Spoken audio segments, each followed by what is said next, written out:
اب ان کے پاس اگر وہ کہتے ہیں کہ رسول پاک صلی اللہ علیہ وسلم نے فرمایا بلے اتبعوا الذین من بعد ابا بکر و عمر، تو اس حدیث کے متعلق ہم انشاءاللہ تبارک و تعالی بات کریں گے آئندہ کہ یہ حدیث رسول پاک صلی اللہ علیہ وسلم سے ہو ہی نہیں سکتا، اس کے متعلق انشاءاللہ آئندہ بات کریں گے، ٹھیک ہے نا۔ ان کے پاس یہ کہ ادعا کرا کہ بے شمار نصوص ہیں، کیوں طاہر قادری صاحب یہ رسول پاک صلی اللہ علیہ وسلم کے احادیث جو ہیں اس مسئلے پر کسی بات کو نسبت دینا رسول پاک صلی اللہ علیہ وسلم سے یہ نہایت حساس مسئلہ ہے۔ فرمایا من کذب علی متعمدا فلیتبوأ مقعدہ من النار، جو شخص رسول پاک صلی اللہ علیہ وسلم پہ تہمت باندھتا ہے، جھوٹی حدیث افترا کرتا ہے، تو وہ اس کا جگہ جہنم ہے۔ آپ کہہ رہے ہیں کہ بے شمار احادیث ابو بکر کی خلافت پہ موجود ہے، کوئی بھی حدیث نہیں ہے۔ یہاں پر میں موضوع کی طرف آپ کو ایک بات کی طرف آپ کی توجہ جلب کرتا ہوں، وہ کیا ہے؟ طاہر قادری نے کہا شروع میں کہ سب سے پہلے جو اختلافی مسئلہ ہے، جو اختلاف کا آغاز ہے، اختلاف کا اساس ہے، وہ مسئلہ خلافت و امامت۔ اس کے بعد تقریر نمبر 11 میں یہ کہتا ہے کہ مسئلہ خلافت پہ رسول پاک صلی اللہ علیہ وسلم کی کوئی نص نہیں، کسی کو تعین نہیں کیا۔ ہم نے کہا کہ یہ اللہ کی حکمت کے خلاف ہے، رسول پاک صلی اللہ علیہ وسلم کی نبوت کے خلاف ہے، ان کی عصمت کا رد ہے، یہ بہت ہی قبیح ہے، ان کا ظلم ہے امت پر کہ وہ مسئلہ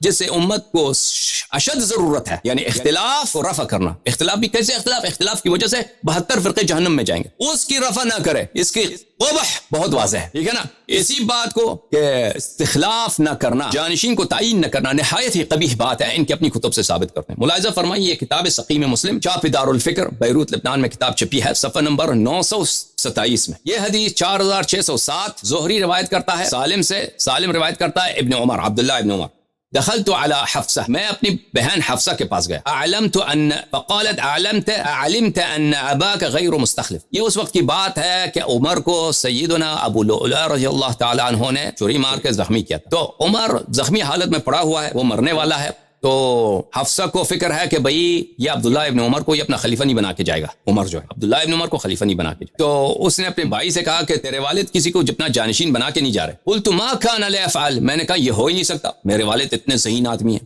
عبداللہ ابن عمر نے کہا میرے والد اتنے ذہین اتنے چالاک آدمی ہیں عمر، یہ کیسے ہو سکتا ہے وہ کسی کو اپنا جانشین نہ بنا کے جائے۔ قالت انه فاعل، حفصہ نے بولا نہیں وہ یہی کرے گا، کسی کو جانشین نہیں بنا کے جا رہا۔ فحلفت انی اکلمه في ذلك، تو میں نے قسم کھایا کہ میں جا کے عمر سے بات کروں گا۔ فسکت حتی غدوت، میں چپ رہا، کل میں گیا، اگلے دن ولم اکلمہ، اگلے دن بھی میں نے عمر سے بات نہیں۔ فکنت کانما احمل بیمینی جبلا، یہ ایسا لگ رہا تھا کہ میں میرے بائیں ہاتھ پہ کوئی پہاڑ ہے، بہت یعنی میرے لیے مشکل تھا کہ میں عمر سے بات کروں خلافت کے مسئلے پر۔ حتی رجعت فدخلت علیہ، میں واپس آیا عمر کے پاس چلا گیا۔ فسألنی عن حال الناس، عمر نے مجھ سے لوگوں کے حال احوال پوچھے۔ وانا اخبرہ، اور میں ان کو خبردار کیا کہ لوگ کیسے ہیں۔ قال ثم قلت له، پھر میں نے عمر سے یہ کہا انی سمعت الناس یقولون مقالہ، میں نے لوگوں سے سنا، لوگوں سے نہیں سنا، اس نے حفصہ سے سنا، اپنی بہن حفصہ سے۔ فآلیت ان اقولها لک، تو میں نے یہ عہد کیا ہے کہ میں یہ بات آپ کو سناؤں۔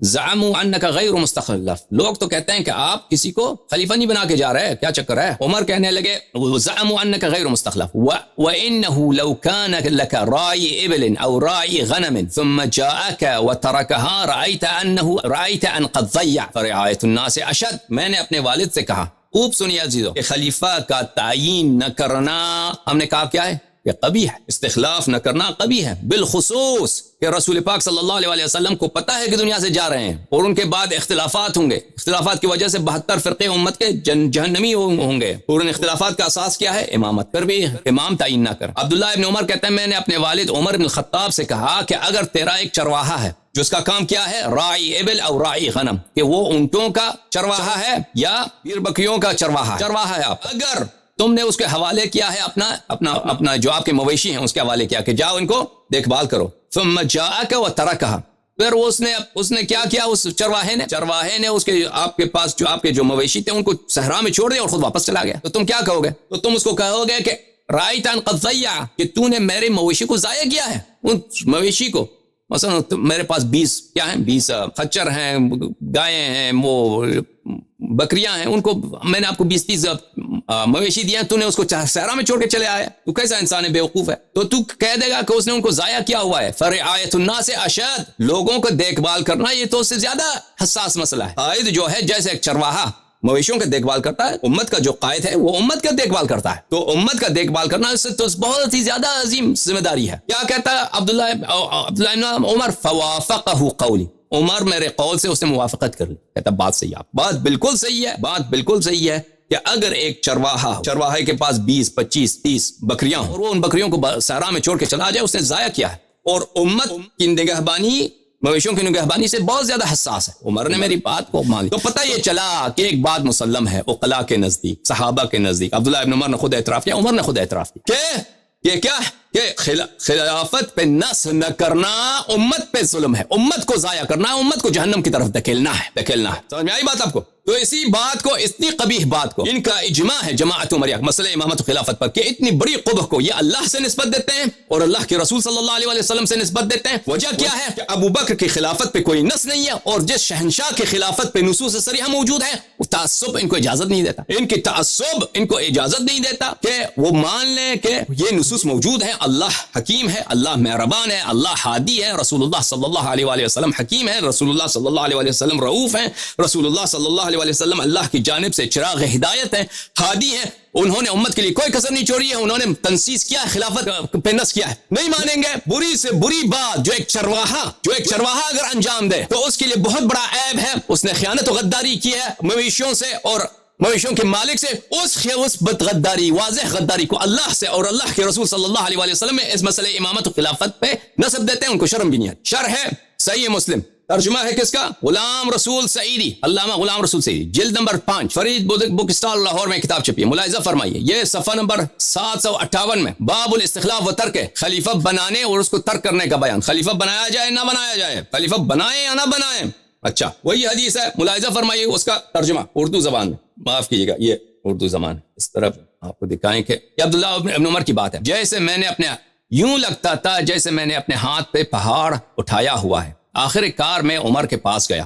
انہوں نے مجھ سے لوگوں کا حال دریافت، میں نے ان کو حالات سے باخبر کیا. پھر میں نے عمر سے کہا میں نے لوگوں سے ایک بات سنی تھی اور وہ سن کر میں نے قسم کھائی کہ میں آپ سے اس کو ضرور بیان کروں. لوگ یہ کہتے ہیں کہ آپ کسی کو خلیفہ نہیں بنائیں گے، اور بات یہ ہے کہ اگر آپ کے اونٹوں یا بکریوں کا کوئی چرواہا ہو اور وہ ان اونٹوں یا بکریوں کو چھوڑ کر آپ کے پاس چلا آئے تو آپ یہی کہیں گے کہ اس نے اونٹوں یا بکریوں کو ضائع کر دیا ہے. سو لوگوں کی نگہبانی زیادہ اہم ہے. عمر نے میری اس رائے سے موافقت کی. عمر نے کہا کہ صحیح بات صحیح ہے. اگر ایک چرواہا ہے تو اس بکریوں کو صحرا میں چھوڑ کے آ جاتا ہے بغیر کسی کے حوالے کرے، اپنا جانشین تعین کرنے کے بغیر آ جاتا ہے میرے پاس، تو اس نے ظلم کیا ہے بکریوں پر. اگر امت کا بھی کوئی امام ہے، وہ مرنے کا وقت آتا ہے، وہ بغیر تعین جانشین دنیا سے چلا جاتا ہے، تو اس نے امت پہ ظلم کیا ہے. اللہ یہ ظلم، یہ لوگ اجماع کے ساتھ اس مسئلے امامت و خلافت پر اللہ سے نسبت دیتے ہیں، رسول صلی اللہ علیہ وسلم سے نسبت دیتے ہیں، اور قرآن سے نسبت دیتے ہیں، اور ان کو حیا بھی نہیں ہے. جو بات وہ سب کے لیے، سب عقلاء کے نزدیک عیب ہے. اچھی بات ہے میرے